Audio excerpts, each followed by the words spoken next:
Salut à tous les amis, j'espère que vous allez toutes et tous bien. La Première Ligue vient de reprendre officiellement ses droits avec sa première journée sur ce dernier week-end qui vient de se passer. Pour ma part, j'ai regardé plusieurs matchs, celui de Manchester United, celui de Chelsea et celui de Tottenham. Mais dans ce débrief, aujourd'hui, je souhaite vous parler en particulier du match de Chelsea que j'ai trouvé vraiment très intéressant à évaluer et à analyser. C'était donc la première de Xabi Alonso à la tête de Chelsea, avec beaucoup d'attentes, avec, on le sait, ce contexte, avec l'instabilité des propriétaires, qui ont donc vu se succéder plusieurs entraîneurs ces dernières saisons, donc beaucoup d'instabilité. J'espère que c'est un constat et un statut qui va s'améliorer à ces prochaines saisons, et que Xabi Alonso va pas seulement faire une saison, voire deux maximum, mais va pouvoir un peu plus se projeter dans la durée pour pouvoir construire un effectif et construire quelque chose de qualitatif en fait pour le club. Donc ça, je l'espère effectivement pour le club de Londres. Mais sur ce match-là, il était vraiment intéressant de voir ce que Xabi Alonso a mis en place. Tout d'abord d'un point de vue système de jeu. Donc l'équipe jouait en 3-4-3. Et globalement, ce qu'on a pu voir dans les principes de jeu, c'est globalement un pressing qui était plutôt haut, qui était assez haut pour venir chercher Fulham, donc qui jouait à domicile, effectivement dans leur stade du sud de Londres. Et puis la deuxième partie, c'est que de l'observation, c'est qu'effectivement Chelsea globalement a joué plutôt haut sur le terrain aussi et allait assez rapidement à la récupération du ballon vers l'attaque. Il y avait une projection offensive qui se faisait vraiment rapidement.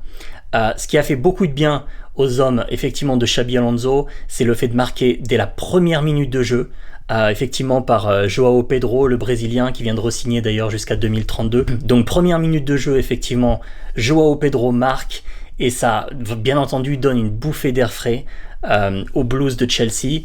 Ensuite, il y a eu une période qui était plus difficile, avec clairement Fulham qui a repris confiance, qui s'est projeté vers l'avant et qui a posé des problèmes d'un point de vue défensif à Chelsea.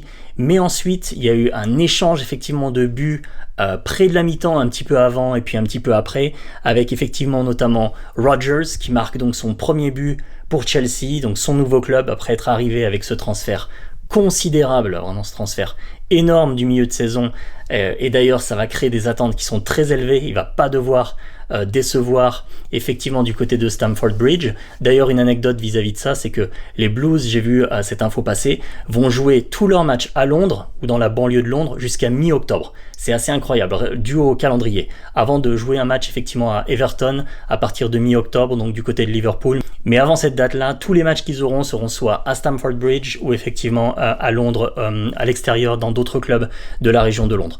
Mais donc effectivement, après le but de Morgan Rodgers, effectivement Cole Palmer a mis le but de la délivrance pour le 3-2 de Chelsea qui s'impose donc à Fulham. Honnêtement, Fulham a plutôt pas démérité sur ce match-là.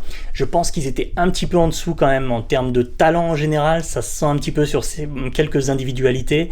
Mais avec Oscar Bob, avec aussi effectivement ce buteur pour le premier but, King, donc jeune anglais, très bon espoir d'ailleurs, vraiment très remuant, très athlétique. Il a beaucoup perturbé surtout la partie gauche de la défense de Chelsea, mais je vais y venir là d'ailleurs dans l'évaluation individuelle.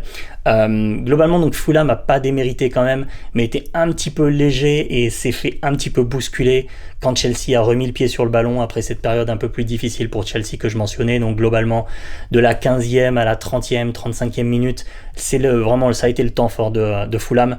Fulham a mis le pied sur le ballon et clairement mettait en difficulté Chelsea, mais après sur le reste du match, c'était quand même un petit peu plus pour Chelsea d'un point de vue de la possession de balle, d'un point de vue des tirs cadrés, et globalement Chelsea dominait.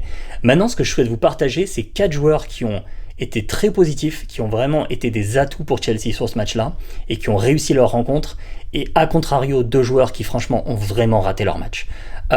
Donc pour ceux qui ont réussi, Cole Palmer, donc longtemps blessé la saison dernière, mais là dès ce premier match, franchement il met les points sur les i, et il montre qu'un d'un point de vue talent offensif, d'un point de vue technique surtout, il est un cran au-dessus des autres. Sur les prises de balles, d'ailleurs, sur sa prise de balle, il fait toute la différence sur le deuxième but qui est marqué par Chelsea, où vraiment, via une feinte de corps, un peu un mouvement du corps, toute l'équipe se projette vers l'avant, et ensuite, en une ou deux passes, il y a le but qui est marqué effectivement par Rodgers. Mais donc, Cole Palmer, technique individuelle au-dessus du lot, Ça se perçoit assez facilement et très bon dans les appuis, très bon dans les dribbles et dans la tenue du ballon. Et clairement, on sentait que c'était le joueur sur le terrain qui pouvait faire la différence par sa technique, tout simplement. Et on sait quand le niveau s'élève, c'est vraiment par la technique et la justesse ballon au pied que souvent les différences sont faites dans le football de haut niveau, que ce soit en Premier League comme en Champions League. Le deuxième joueur qui fait vraiment un très bon match, et ben effectivement, c'est Morgan Rogers, décisif. Donc il met son premier but avec Chelsea d'ores et déjà pour son premier match. Mais au-delà du fait qu'il marque un but, il a été bon dans le jeu. Il a été décisif, il s'est porté vers l'attaque, il était vraiment porté vers l'avant. Il était intéressant dans l'entrejeu, dans les circuits de passe de ce que faisait Chelsea. Donc globalement, c'était franchement une performance positive de sa part pour Chelsea. Le troisième joueur qui fait un très bon match, c'est un Français. C'est Maxence Lacroix. Taille patron vraiment sur ce match.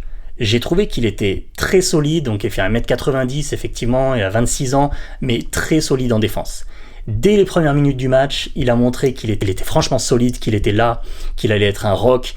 Et globalement, il a peu été inquiété et il a vraiment rassuré l'arrière-garde de Chelsea, qui pourtant était pas, la sécurité sociale et qui était franchement même assez friable sur certains moments. Et d'ailleurs, donc je vous ai mentionné ces trois joueurs qui ont été très bons, Rodgers, effectivement Palmer et puis donc Maxence Lacroix. Souhaitons-lui d'ailleurs à Maxence Lacroix que sur toute la saison, de manière durable, il puisse rééditer ce type de niveau de performance, parce que là, en équipe de France, où clairement il est passé numéro 3 à la Coupe du Monde, derrière Saliba et puis Upamecano, il peut continuer vraiment de se développer de manière intéressante en club comme en équipe de France potentiellement. Donc ça c'est ce qu'on peut lui souhaiter, mais effectivement d'un point de vue défensif ensuite, il y a deux joueurs qui ont vraiment posé problème. Tout d'abord effectivement Levi Colwill, ou Levi Colwill si vous le souhaitez l'appeler et le prononcer de cette manière, donc effectivement jeune défenseur anglais qui est positionné sur la gauche de cette défense de 3 de Xabi Alonso, et franchement il s'est troué plusieurs fois. Il était pas du tout sûr défensivement et il était en tort sur les buts, sur des débordements qu'il y avait de son côté, donc côté gauche de la défense, où vous aviez Oscar Bob qui passait souvent, et franchement c'était assez problématique. Donc performance plus qu'en Dancy, et il va être intéressant de voir d'un point de vue défensif quels ajustements le coach il va réussir et il va décider de mettre en place bientôt. Parce que ça peut pas continuer à être aussi friable de ce côté-là de la défense, ça c'est sûr. Et le deuxième joueur qui fait un mauvais match, très clairement pour Chelsea, c'est le gardien Robert Sanchez. On était habitué la saison dernière, et même depuis plusieurs saisons, qu'au Robert Sanchez, avec l'Espagne comme en club, souvent il fait des bévues, souvent son jeu de pied il est pas bon, mais là dans ce match c'était vraiment encore médiocre. Des dégagements manqués, surtout en première mi-temps. À un moment, le ballon qui vient dans la surface de réparation, il décide de temporiser, de le laisser filer, et peu à peu, il s'approche de la ligne de but, et puis il essaie de dégager. Non seulement son dégagement est raté, mais en plus le ballon sort en corner, il réussit même pas à le toucher et à le frapper avant que le ballon passe la ligne. Donc là, quand même, gros manque d'intelligence de jeu, d'adaptation et puis de réactivité vers le ballon. Donc ça, c'était assez criant. Et puis ensuite, pas très rassurant. Il se trouve sur le premier but. Le premier but, c'est une erreur de main de sa part sur sa ligne, très très clairement.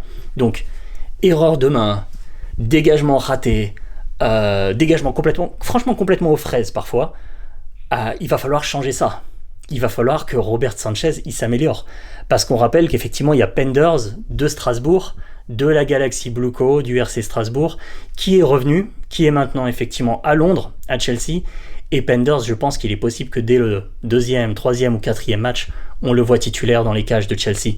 Parce qu'on ne peut pas avoir un Robert Sanchez qui soit autant une passoire, aussi friable et aussi problématique dans les cages. Ça ne va pas être possible pour la saison. Maintenant, si on regarde et qu'on évalue l'ensemble de la saison de Premier League à venir, et qu'on se pose la question suivante, est-ce qu'on peut être optimiste pour leur chance ? Est-ce que globalement, ça va être une saison positive et où l'équipe pourrait se qualifier pour la Champions League, qui est l'objectif non avoué, officieux du club, mais qu'on lit à travers effectivement les mots de l'entraîneur, globalement c'est ça, et l'ensemble de l'organisation. Est-ce que c'est possible ? Je pense qu'il y a plutôt des signaux positifs et optimistes pour dire que plutôt le club peut tendre à ça et réussir cette saison. La première réponse, je pense que c'est le duo effectivement de Cole Palmer et Morgan Rogers, ce duo, ce tandem en attaque, s'ils réussissent à éviter les blessures, globalement peuvent bien porter l'équipe. avec effectivement João Pedro, le Brésilien devant, qui est plutôt un bon joueur, qui n'est pas un excellent joueur, mais qui est plutôt bon techniquement, dans la finition, pour marquer, en qualité de frappe, dans les déplacements. C'est quand même un bon joueur. Et puis la défense autour de Lacroix peut être solide. Les interrogations que j'ai, c'est un petit peu plus le milieu défensif, avec effectivement Reece James, donc qui est vraiment dans la salle des moteurs, hein. Il est vraiment au cœur du jeu, il fait un bon match d'ailleurs plutôt contre Fulham, mais voir ensuite les autres joueurs, donc effectivement avec Hato, avec Lavia, qu'est-ce que ça donne au milieu de terrain défensif et comment face à des grosses écuries, et là je pense que c'est là que ça pourrait poser un peu plus problème, c'est effectivement contre des grosses équipes, Manchester City, Liverpool, Arsenal.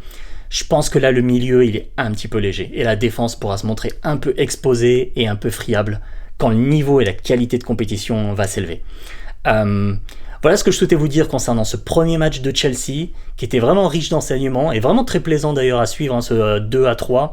Donc 5 buts sur un match, match enlevé, très intéressant et vraiment très attrayant à suivre. Est-ce que vous avez vu le match pour votre part ? Qu'est-ce que vous pensez de la saison de Chelsea à venir? Qu'est-ce que vous pensez aussi de leur intersaison et de leur transfert? Dites-le moi dans les commentaires, je vous lis avec plaisir et je vous réponds. Si vous avez apprécié la vidéo, pensez à laisser un pouce vers le haut et à la partager à vos amis fans de football et de sport. Pensez aussi à vous abonner, je suis actuellement sur le chemin vers 1000 abonnés et bien plus dans le futur, je l'espère. Donc si vous vous abonnez, ça contribue à ça. Et pour ma part, je vous retrouve très bientôt dans une prochaine vidéo. À très vite.